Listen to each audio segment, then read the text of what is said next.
안녕하세요. 하나님의 말씀을 배달합니다. 요기요교의 박연석 목사입니다. 먼저 오늘 말씀을 묵상하기 전에 잠깐 광고할게요. 여러분들 우리 태백 삼척 이렇게 모집하고 있는데 등록 왜 안 하는 거야?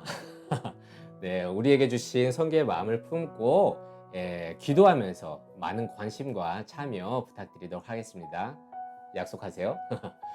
그럼 오늘 묵상할 본문 여러분들 소개해 드리겠습니다. 오늘 묵상할 본문은 시편 30장 1절에서 12절까지의 말씀인데요. 제가 1절과 2절, 11절과 12절 총 4구절을 봉독하고 함께 묵상하도록 하겠습니다. 여호와여, 내가 주를 높일 것은 주께서 나를 끌어내사 내 원수로 하여금 나로 말미암아 기뻐하지 못하게 하심이니이다. 여호와 내 하나님이여, 내가 주께 부르짖음에 나를 고치셨나이다. 주께서 나의 슬픔이 변하여 내게 춤이 되게 하시며 나의 베옷을 벗기고 기쁨으로 띠띠우셨나이다. 이는 잠잠하지 아니하고 내 영광으로 주를 찬송하게 하심이니 여호와 나의 하나님이여, 내가 주께 영원히 감사하리이다. 오늘 시편은 하나님의 치유와 응답을 경험한 개인이 고백하는 개인 감사시입니다. 그런데 특별히 성경 위에 보면요, 다윗의 시 성전 낙성가라고 소개되고 있는데요. 그런데 여러분 생각해 보세요. 다윗은요, 하나님께 성전 짓는 것을 허락받지 못했습니다. 그래서 성전을 짓지 못했었는데 성전을 낙성한 적이 없지만 이렇게 성전 낙성가라고 되어 있는 거 보면 훗날 이 감사의 개인 시가 상황에 따라 공동체적으로 재활용되었음을 우리는 알 수 있습니다. 근데 하나님의 응답에 대한 다윗의 감사이건 성전을 허락하신 하나님에 대한 감사이건 어쨌든 이 시편은 하나님의 은혜를 경험한 자들이 진심으로 주를 찬양하는 노래라는 것입니다. 특히 다윗은요, 오늘 봉독한 것처럼 내가 왜 이렇게 찬양하느냐, 내가 주를 높이는 이유에 대해서 기록하고 있는데요.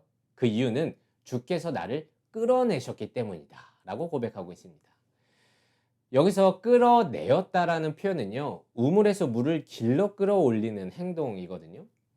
이는 하나님의 구원 행동에 대한 은유입니다. 그런데 여러분들 생각해 보세요. 우물 안에 물이 스스로 길러지던가요? 절대 그렇지 않죠. 우물의 물 외부에서의 움직임이 없으면, 그러니까 두레박에 밧줄을 달아 힘써서 내리고 또 물을 끌어올리지 않은 이상 스스로 물이 밖으로 나오지 못합니다. 그러니까 이 표현은 자신의 힘으로는 절대 건짐받을 수 없는 상태에서 주께서 친히 구원해 주셨다, 끌어내셨다라는 것에 대한 감사이며 그렇게 주님의 은혜를 찬양하는 내용입니다. 하지만 여러분, 우리네 삶 속에서는요, 자주 이런 구원에 대한 주님의 은혜에 대한 감사가 말라 있는 것 같습니다. 코로나 중 감사할 거리가 없어서일까요? 아닙니다. 이는 우리가 아마도 죄인 되었음을 까먹은 데서 비롯된 교만이라고 생각합니다. 시인도 말합니다. 6절, 내가 형통할 때 말하기를 영원히 흔들리지 아니하리라. 그러니까 시인도 교만했었어요. 아까도 말씀드렸지만 건짐받았다는 것은 내 힘으로 절대 할 수 없었다는 것에 대한 표현인데, 시인처럼 그리고 현재 우리처럼 상황이 괜찮아지면 스스로 건짐받았다고 생각하면서 주의 은혜를 망각한다는 것입니다. 여러분, 제가 초등학교 6학년 때 교회 수련회를 간 적이 있거든요. 계곡에서 물놀이를 하고 있었는데 재밌게 놀던 중에 계곡이 그렇잖아요. 갑자기 깊어지는 곳이 있어요. 근데 거기에 빠진 거예요. 겁을 먹게 되었고, 그렇게 물을 먹은 상태라 목소리도 나오지 않고 이렇게 가라앉았다가 또 바닥을 쳐서 떠오르고 이렇게 몇 번을 반복하고 있었습니다. 그리고 그 어린 마음에도 이렇게 죽겠구나 이렇게 생각했던 찰나에 옆에 있던 고등학생 교회 누나가 아무렇지도 않은 듯이 이렇게 건져 주었습니다. 저는 구원을 생각할 때마다 이때를 종종 떠올리곤 하는데요. 그런데 하지만 저는요, 그 누나와 지금 연락하지 않아요. 그리고 일상에서도 그때 일은 까맣게 잊은 채 내 잘난 맛에 지금 살 때가 참 많다는 것입니다. 내가 계곡에서 스스로 올라온 것처럼 말이죠. 그런데 오늘 봉독했듯이 이것을 잘 기억하고 있다면 11절, 나의 슬픔을 춤으로 바꾸시는 분은 하나님밖에 없다는 것을 우리는 안다는 거예요. 그렇기 때문에 우리는 12절, 잠잠하지 않고 주를 찬송하고 감사드려야 한다는 것입니다. 여러분, 아무리 코로나 기간이라고 해도 우리가 감사드리고 찬송드려야 할 이유는 내가 스스로 빠져나오지 못할 우물에서 건져 주셨기 때문입니다.